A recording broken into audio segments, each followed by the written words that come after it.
Salut à tous, soyez les bienvenus dans cette séance de formation où je vais vous détailler, je vais vous décortiquer de A à Z la différence entre le e-commerce avec le commerce classique que monsieur tout le monde fait.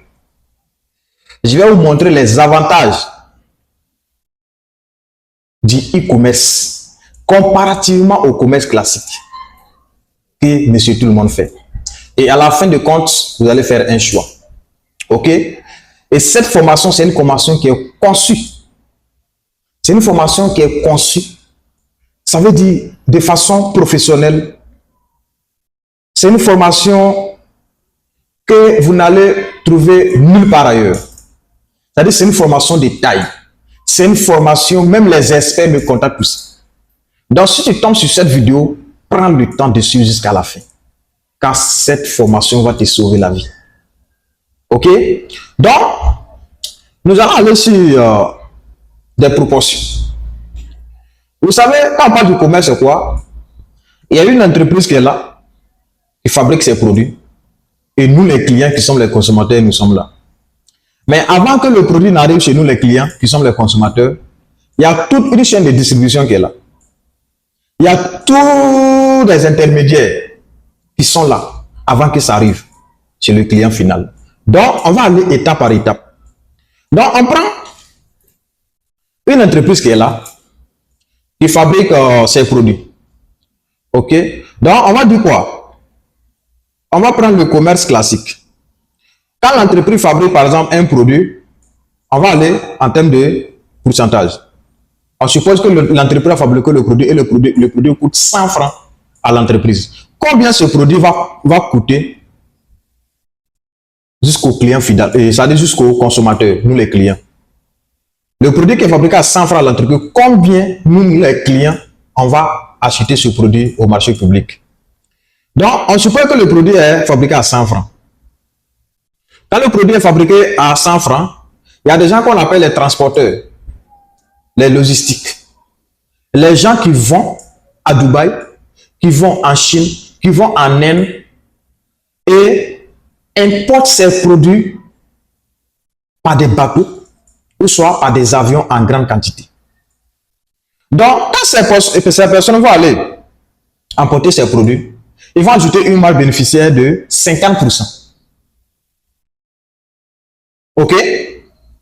Maintenant, quand ils vont envoyer ces produits, ils ne vont pas laisser ces produits, c'est-à-dire à terre, ils ne vont pas verser les produits à terre et puis en train de vendre.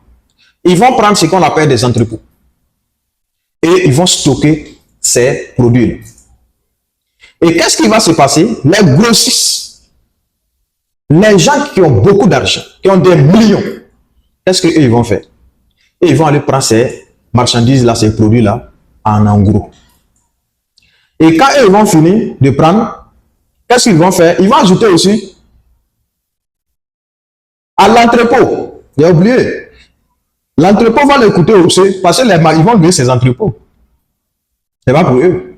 Donc, l'entrepôt va les coûter aussi, les entrepôts vont les coûter 5%. OK. Maintenant, les grossistes qui vont venir pour prendre à l'entrepôt, qu'est-ce qui va se passer? Il y aura une marge bénéficiaire de 20% que les grossistes doivent payer. OK. Maintenant, quand les grossistes vont prendre, ils vont aller maintenant pour revendre à ceux qu'on appelle les semi-grossistes. Les gens qui n'ont pas les moyens comme eux, mais qui viennent au moins prendre 10 pièces, 20 pièces, 50 pièces pour aller aussi revendre. Maintenant, qu'est-ce que les grossistes vont faire? Les grossistes vont ajouter une marge bénéficiaire de combien? De 15% pour revendre aux semi-grossistes. OK? Maintenant, quand les semi-grossistes vont prendre, qu'est-ce qu'ils vont faire? Ils vont aller revendre aux détaillants. Les gens qui viennent de sélection 5 pièces, quelques pièces, ils revendent. Les détaillants aussi, les grossistes vont ajouter une marge de bénéficiaire de combien? De 25% pour revendre aux détaillants. OK? Et maintenant, quand on regarde, OK, ils ont revendu aux détaillants. Donc, maintenant, nous qui sommes les consommateurs finaux, nous sommes les clients. Quand nous allons aller, qu'est-ce qui va se passer? De l'usine jusqu'au détaillant, chacun va calculer sa marge bénéficiaire. C'est-à-dire chacun va calculer les dépenses qu'il a fait pour ajouter sa marge bénéficiaire pour te revendre toi le client final. Donc, au finish, un produit qui coûtait 100 francs à l'entreprise, tu vas acheter le produit, toi le client final, à 200 francs. Et je vous explique pourquoi tu vas acheter le produit à 200 francs. Transport a pris combien? 5%. Entrepôt a pris 5%. 20% pour grossiste. 15% à ajouter. Détaillant 25%. Et toi, le client final, on ajoute la marque bénéficiaire qu'on veut pour te revendre.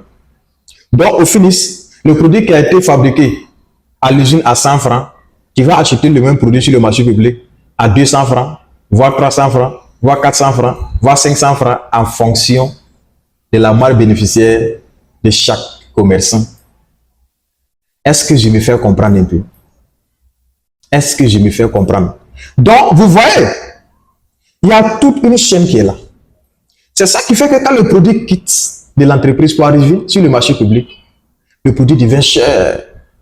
Tout le monde parle d'augmentation de prix, les produits sont chers, les actifs sont chers, on n'arrive plus à acheter des choses.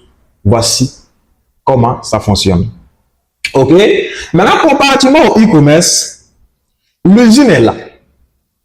Ça veut dire l'usine a fabriqué son produit, l'article est là. Si l'article coûte 100 francs à l'entreprise, toi, le e-commerçant, celui qui fait du e-commerce, qu'est-ce que tu fais? Directement, tu rentres en contact avec l'entreprise. Tu négocies le prix avec l'entreprise. Ok? Tu négocies très bien le prix avec l'entreprise. Maintenant, ce que toi tu fais, c'est quoi? Il faut savoir que ce que toi tu dépenses, c'est le logistique. C'est le transport seulement. Pour que la marchandise quitte là-bas pour venir te trouver là où tu es. Donc, on suppose que si même la logistique te prend 10%, comparativement aux autres charges, au commerce classique, regarde un peu la réduction. Combien de pourcents, combien de charges tu as réduit comparativement à celui qui fait du commerce classique?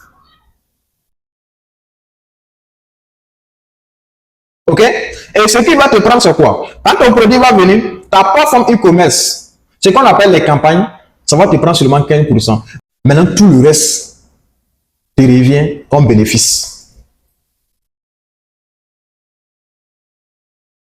Est-ce que vous comprenez? Mais le 9%, les dépenses sont énormes. Parce qu'il y a tous les intermédiaires. Il y a tous les intermédiaires qui sont là.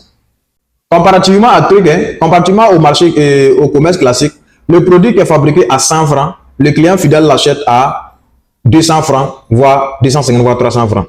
Comparativement au e-commerce, le produit qui est fabriqué à 100 francs à l'entreprise, le client final, qui je suis, l'e-commerçant en question, qui n'est même pas un client ordinaire, gagne le produit à combien? À 126 francs. Il y a combien de pourcents? Il y a combien de bénéfices, de marge de bénéfices par comparativement à celui qui fait le commerce classique? Vous comprenez? Ici, moi, je gagne le produit à un coût bas, à un faible coût. Et je me fais du bénéfice. Et j'aide aussi les gens, les clients ordinaires qui vont venir acheter le produit.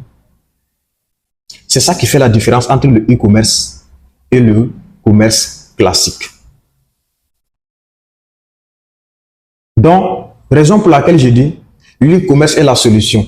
Supposons que toi, tu maîtrisais aujourd'hui les plateformes, l'e-commerce, et que tu es commerçant. Tu n'es pas obligé, moi je dis, tu n'es pas obligé de prendre 5 millions aujourd'hui pour aller en Chine. Tu n'es pas obligé. Si tu maîtrises l'e-commerce aujourd'hui, tu n'es pas obligé chaque fois de partir en Chine ou bien à Dubaï, en Inde. Si tu maîtrises très bien le e-commerce, tu es assis chez toi et tu commences à venir te trouver. Tu mets sur tes différentes plateformes et puis tu vends. Tu ne te fatigues pas la tête en fait. Tu ne te fatigues pas la tête. Raison pour laquelle je dis l'e-commerce est la solution. L'e-commerce est la solution, surtout pour un débutant. Surtout pour quelqu'un qui est en train de se battre. Tu n'es pas un grand commerçant, tu n'as pas des millions. L'e-commerce est la solution pour toi, cher champion. Et tout ça aussi, même si tu es client ordinaire, si tu veux acheter les produits à des prix abordables, c'est à toi de te faire former, de maîtriser les différentes plateformes. Tu peux ici commander les produits depuis la Chine, commander depuis les États-Unis, depuis Inde, ça va venir te trouver ici. Mais comment le faire si tu n'as aucune connaissance? Donc les gars, je vous aime. J'espère que chacun a pris note et vous pouvez faire l'expérience pour voir. J'ai pris avec une marge un produit qui coûte 100 francs. Supposons que c'est un produit qui coûtait 500 000 francs. Ou bien c'est un produit qui coûtait, par exemple, 300 000 francs ou bien 250 000 francs, voire même 1 million. Tu comprends? Si c'est un produit qui coûtait, par exemple, 500 000 francs et que le transport prend 5%, l'entreprise 5%, grossit 20%, semi-grossit 15%, détaillant 25%, combien c'est taqué, combien tu vas acheter le produit? Un article coûte 200 000 francs, 300 000 francs, 500 000 francs, voire 1 million à l'entreprise. Si tu vas acheter ce produit-là en fonction de toutes ces chaînes-là, combien tu vas acheter le produit? 10 millions, 15 millions, 20 millions. On dit c'est cher. C'est la chaîne de distribution qui est là. Donc, peace and love. J'espère qu'on est ensemble. Rendez-vous à la prochaine épisode.